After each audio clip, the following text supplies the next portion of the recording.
skal få sukkertøy og du skal få lade.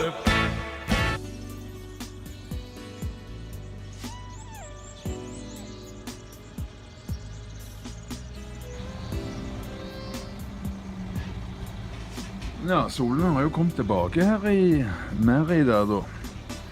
Det har jo varslet dårlig vær. Men heldigvis så ble det bare med varslet. Og med den tilhørende værdepresjonen så hører til dårlig værvarsel. Skulle ønske de kunne slutte å melde dårlig vær når det ikke blir dårlig vær. Det regnet riktig nok i går da, men nå er det jo ikke mer regn i vente en gang, så... Nei, dette ser bra ut. Se på langtidsvarslet. Når det gjelder været i Stavanger, så kommer det helt til slutt. Etter kaffebloggen, da kommer været i Stavanger i dag. Ha en riktig god onsdag.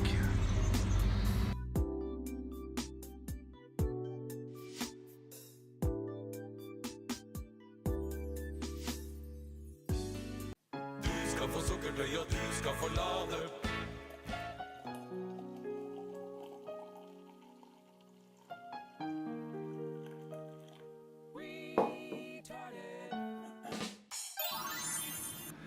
Ja, riktig god morgen, mine venner. Ja, dere hadde vel ikke trodd at det ble noen nye kaffeblogg i dag. Jeg har jo så tydelig sagt at det ikke kom til å bli det på en stund. Men så var det 2 saker som dukket opp i går, som jeg synes at det er veldig interessante. Ja, så dere vet, så er det jo ikke bare hodene som er mot hijab. Jeg er jo også til de grader mot hijab. Og i går så skjedde det noe hyggelig når det gjelder hijab. Bliden Sol, de vant.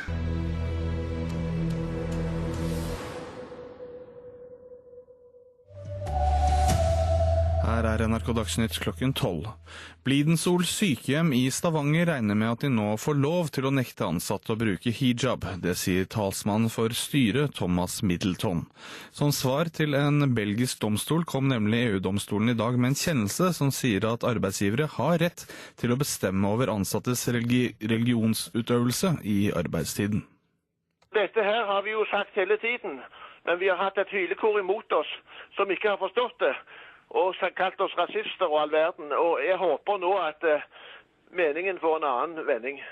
Ja, for dere fikk kritikk både fra kommunen og likestillings- og diskrimineringsombudet. Ja, bevare, så til og med arbeidstilsynet har blandet seg inn i denne saken her. Ja, hva betyr det for dere det nå da, at en sånn kjennelse sier det den sier?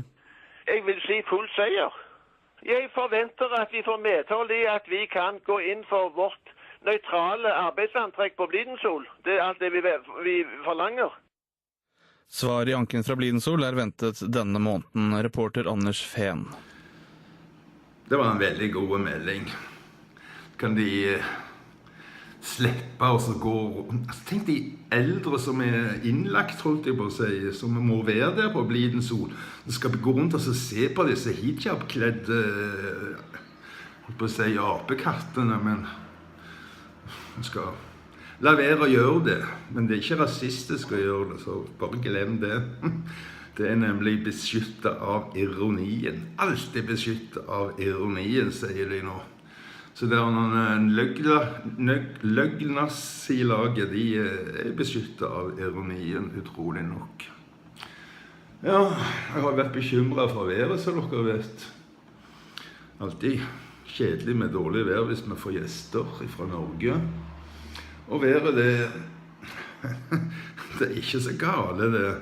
Vi blir jo litt værdeprimerte av og til, men det er jo først og fremst på grunn av værmeldingen at vi blir værdeprimerte, ikke på grunn av været, for det er ganske ok, det. Det er faktisk ikke så gale i Stavanger heller akkurat nå, som dere ser av bildene, men... Det er en streggen i Stavanger, det blir ikke bra, dessverre ikke. Jeg har litt problemer med den telefonen jeg pleier å lage ved varsler fra Stavanger, så jeg vet ikke om jeg får lagt med det i dag, men jeg skal nok få orden på det. Jeg kommer i hvert fall omsider på den kanalen hvor det hører hjemme, det er jo den som heter Vestkysten Lokal-TV på YouTube. Kommer der om ikke så lenge. Ja, vi var på flyplassen i Sevilla i går, og det var en løgnas der som gikk i shorts. Altså, shorts på denne tiden av året, kan du forstå det? Hvor i all verden, hva slags planet kommer han ifra som trodde at det skulle være varmt i Sevilla? Det var vel en sånn 18-19 grader i går. Kan ikke gå i shorts da. Jeg tror ikke jeg kan gå i shorts i dag her heller, selv om det sikkert kommer til å bli sol over 20 grader, så skal man i hvert fall. Det må i hvert fall være 25 grader før det går an å vurdere det. Og så vindstille selvfølgelig da. Om du forstår forskjellen på denne dommen i Hodne-saken og dommen i Blidensol-saken, det gjør ikke egentlig jeg. Altså Hodne, hun arbeidsgiver, sin egen arbeidsgiver, og hun vil beskytte sitt eget arbeidsmiljø, og andre kunder, ikke minst. Hun vil beskytte andre kunder mot å oppleve folk i hijab. Så hvorfor hun ikke har lov å nekte hijab inn på arbeidsplassen, det forstår jeg ikke. Rett og slett, jeg forstår det ikke.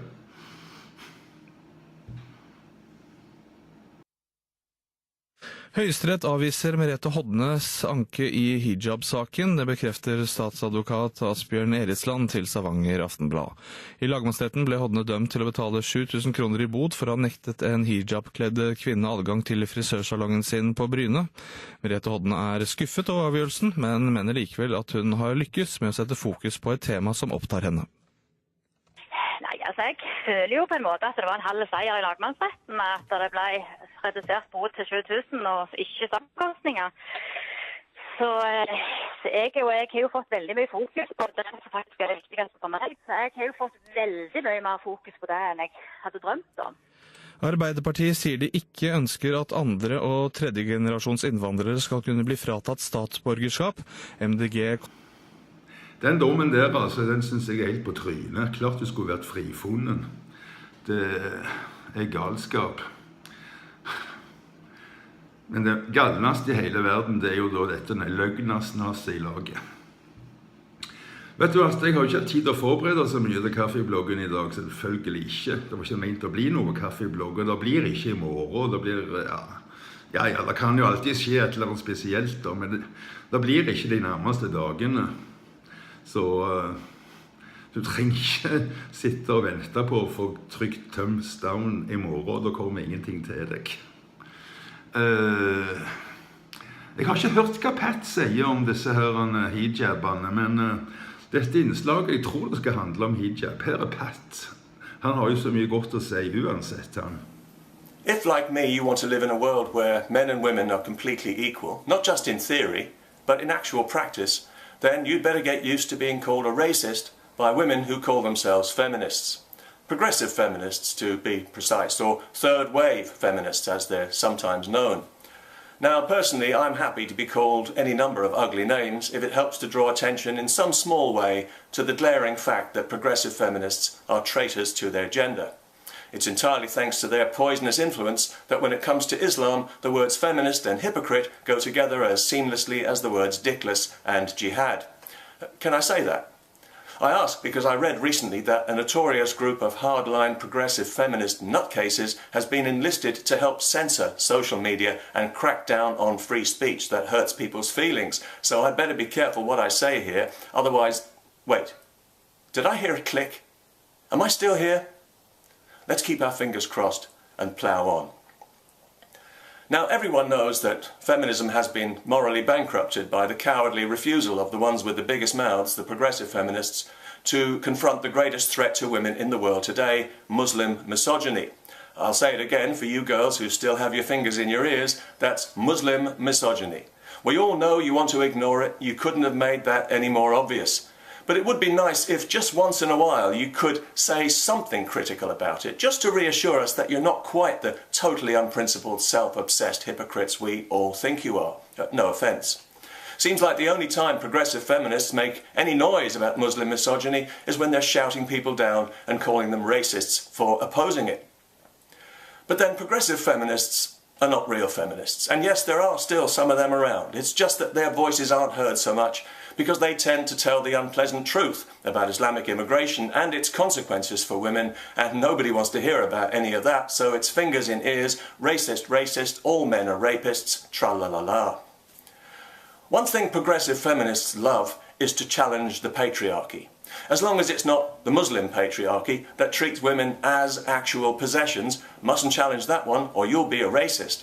And if anyone else challenges it, you should call them a racist and a misogynist if they answer back and you think you can get away with it. As long as it's not a Muslim man, of course. Muslim men can't be misogynist or racist, as that would be racist. You see, Muslim men are at the top of the progressive feelings hierarchy of unreasonable, oversensitive people who must always be agreed with and never offended, especially the ones with the great big unhygienic bushy beards. They're right at the top of the pile, those boys. They even outrank loud-mouthed black lesbians, if you can believe it. So, of course, this means that the #1 rule of progressive feminism is that you never draw any kind of attention to the plight of women in the Muslim world being abused and persecuted every day by Muslim men, being forcibly married, being punished for being raped. Oh, and whatever you do, don't mention the 1,000 women a year in Pakistan who are murdered by members of their own family. If you do, you'll be a far-right racist. You'll be excluded from the progressive bubble. The dinner party invitations will quickly dry up, and then you might as well kill yourself. If you don't mind me saying so. The progressive sellout to Islamic misogyny is so total, we're witnessing the death of feminism. There's now such a complete lack of credibility. Nobody takes it seriously anymore.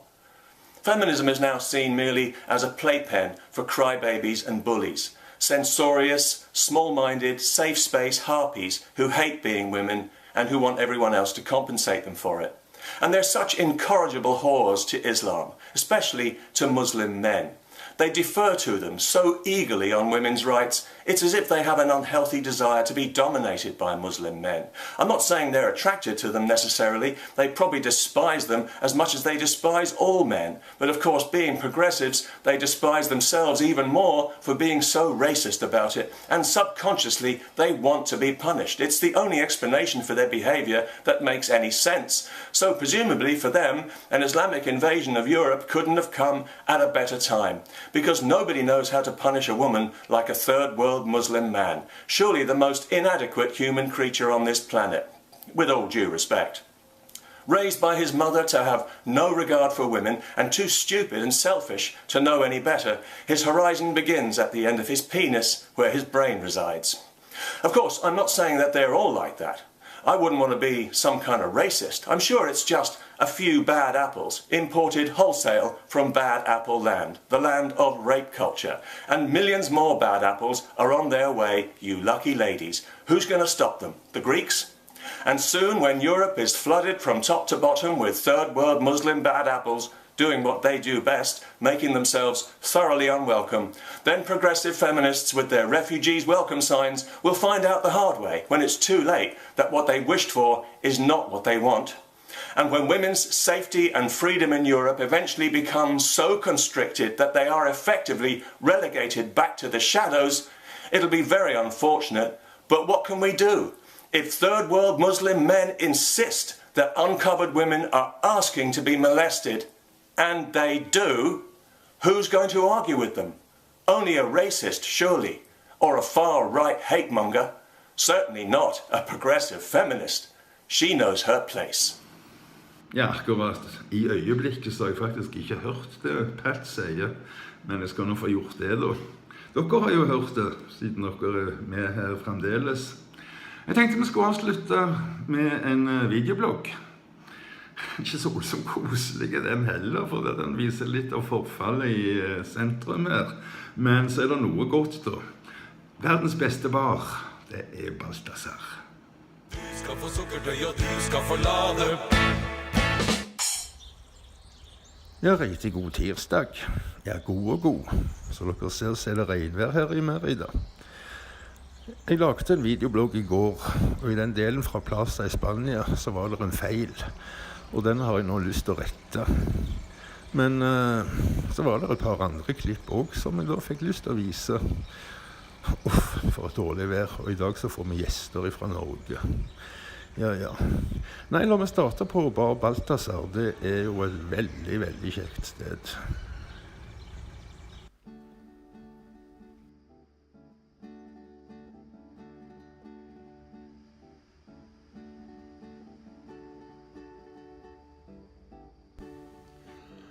Dersom du ute på å prøve mange forskjellige typer øl, kan jeg virkelig anbefale Bar Balthazar.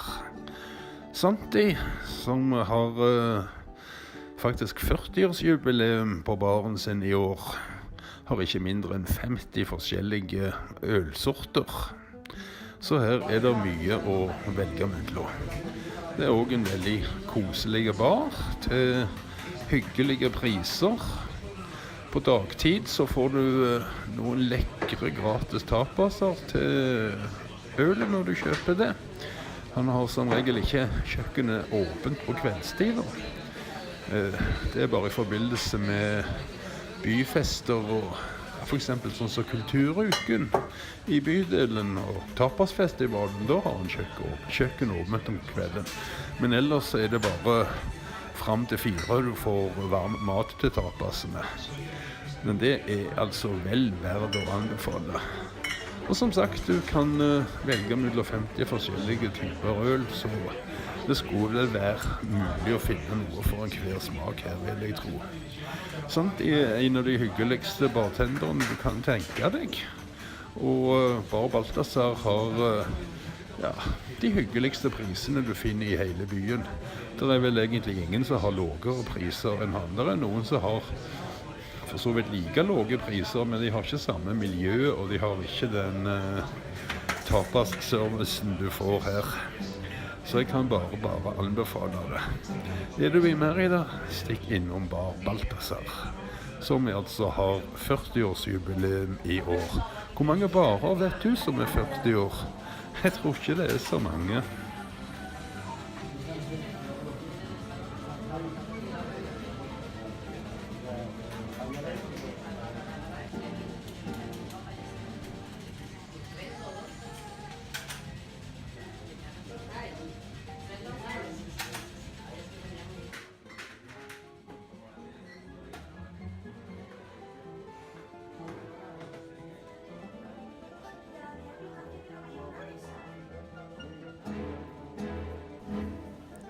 Ja, det få som lager så god taper så det Santi gjør.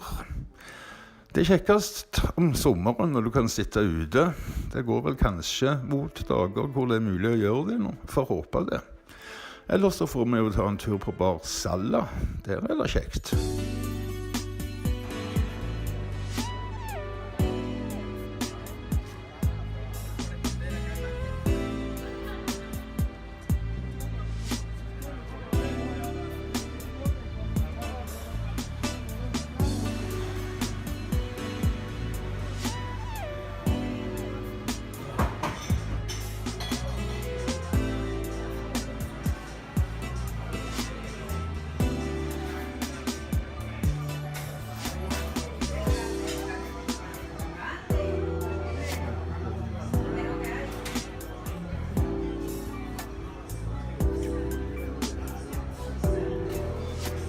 En svært gammel og velsmakende mattradisjon på Bar Salla. Den faktisk over 30 år kontinuerlig servert her, coronodos. Det svinekjøtt på sitt aller beste. Det samme kjøttet som blir brukt til secreto iberico kan bare virkelig anbefales.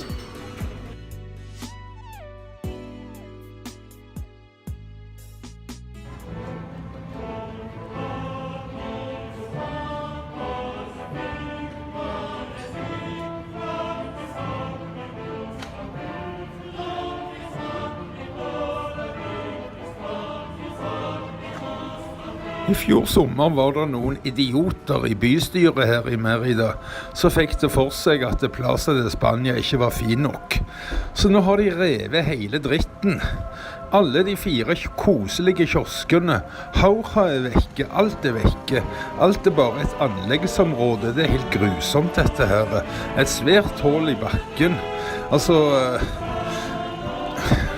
Livet på plassen, det var veldig bra det. Vi trenger ikke ha noen sånne avanserte Oslo-greier med sånne Aker bryggegreier med stål og glass og betong.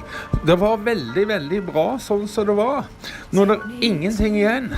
Det eneste som er på plassen nå, det er Burger King. Vi har jo ikke lyst på det. Altså, hvis du har lyst til å gå på plassen I dag, så har du ingenting å velge mellom. Det er Burger King eller ingenting. Så gale er det. Options are few. It's getting late. Dude, where are you? Taco Bell down, Domino's too. I can't fake what's left to do. So hungry I'm weak, no strength to drive. Can't find a ride as much as I'm trying, and my stomach refuses to be quiet. A Whopper will change my life. Take me to Burger. Det galneste at det ser ut som dette kan gå ut over kulturbudsjettet til Merida. For se her på aviskiosken. Se hva de har reklame for. Taterfestivalen I år? Nei. Taterfestivalen I fjor? Det er en skandale hvis Taterfestivalen blir avlyst på grunn av at de bruker pengene på å promotere Burger King. Please take me to Burger King. Truth is, it's time to stop playing that game. I need a burger for my hunger pain. I'm calling you right now. Please answer my call. I'm desperate. Don't make me wait too long. I'm not gonna eat more chicken. I've made my decision. It's Burger King for the food I need. Take me to Burger King. Don't have much to bring. I'll tear a burger to pieces and some onion rings. Lay me at the door and leave me alone to gaze upon their combos. A 3 or number 1. Please take me to Burger King. 4 a.m. and this brother won't answer. It's probably somewhere with a dancer. I'm hungry. I'm hungry. Take me to Burger King. I don't have much to bring. I'll tear a burger to pieces and some onion rings. Lay me at the door. Leave me there and leave me alone. I wanna gaze upon their combos. Number 3 or number 1. Take me to Burger King. Me to Burger King. Me to Burger King.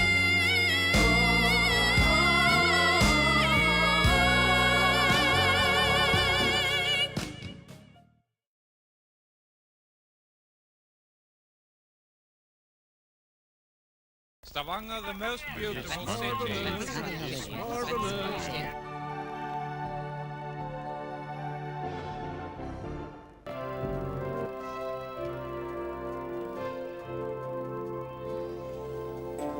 Ja, I Stavanger det sånn vanlig vær, holdt jeg på å si. Litt sol og litt regn om hverandre. Det 5 grader, det ikke akkurat noe vårlig.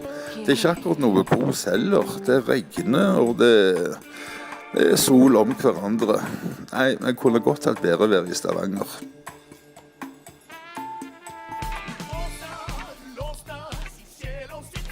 Altså, nå har vi jo kommet I en sånn situasjon at nå må jo noe gjøres.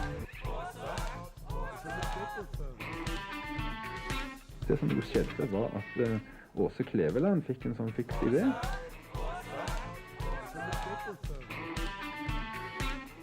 Så at nå skal det kun være en lokal-TV I hver region. Det hetenskap.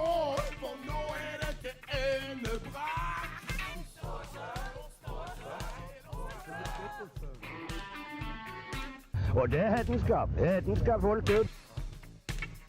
Nå begynner det stige her oppe. Det som fremgår denne kringkastingsloven, det bøter eller fengsel inntil 6 måneder for overtredelse av denne loven.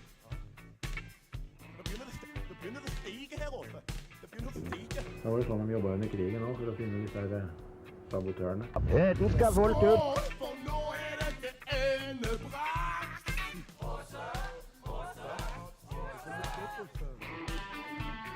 If you don't have any art, you're pretty much lost.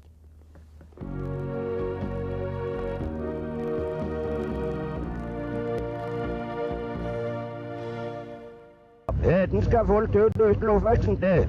Ikke mere sukkertøy og ikke mere ladesleng. Ikke gulrot